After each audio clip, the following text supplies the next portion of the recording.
he moved to Detroit. He's got 3 restaurants up there. I got 2 restaurants here.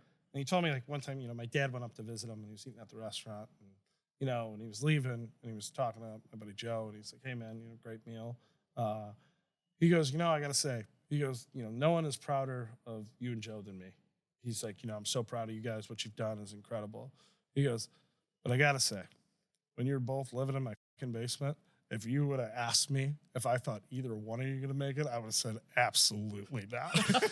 Because it's just like, that's where it was. You know what I mean? It's like these dudes can't even afford an apartment if they think they're going to own restaurants. Like, it's a joke. And, so it's like, you almost have to like sell yourself alive. Like, okay, I'm just going to keep going on this. And then, I remember when he opened his first restaurant, like him and I talking, and I'm like, he had just, bought a house, he had a mortgage. And it's like, I'm like, oh. He's like, yeah, I'm like nervous about everything. And I'm like, but this is it, right? This is the bet we've been planning to make, is that we're all in on what we're doing.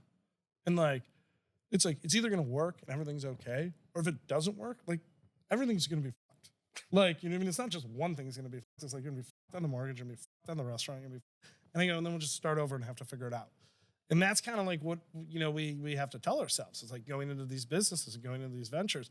And like, the level of, and I don't think they even think it's like, people are like, oh, the level of like confidence and this, and they have to hit it.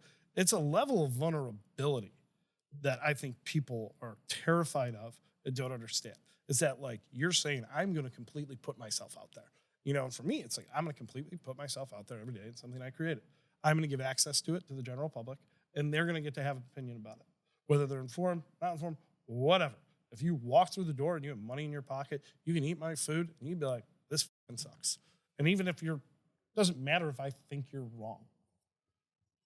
It's just like, that's your opinion. So it is one of those things where I think it's like, you have to be, you have to have that pit in that stomach of like, well, what if we fail? Because that's going to push you to like tighten everything up, make sure it's perfect, push you to create your standard at the level it needs to be, realize that like, you know what I mean? Like, you just have to work harder. And I think that's such a big part of it. Be like, oh, this. It's like, you just have to be like, there's no cap on how hard I'll work for this. Like, I will just work it till it works. And I think that's a really huge part of it. And being willing to be like, I'm going to put myself out here in a super vulnerable position and like, hope the fuck this works, work the shit out of it. And I think that's, a lot of people don't do it. It's the most uncomfortable thing you can do.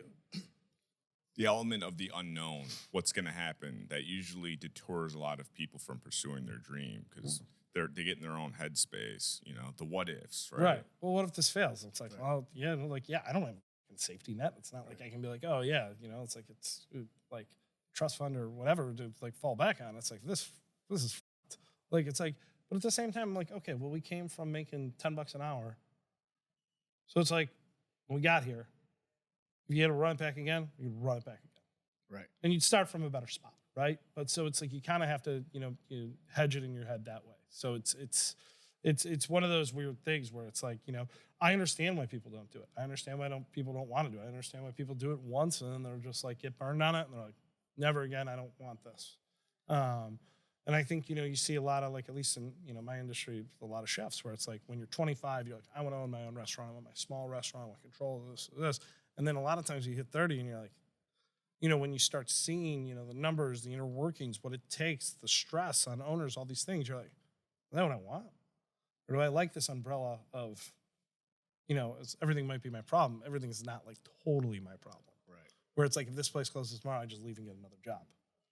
So it's like, I think like as much as, I'm like, yeah, fuck it, send it, go.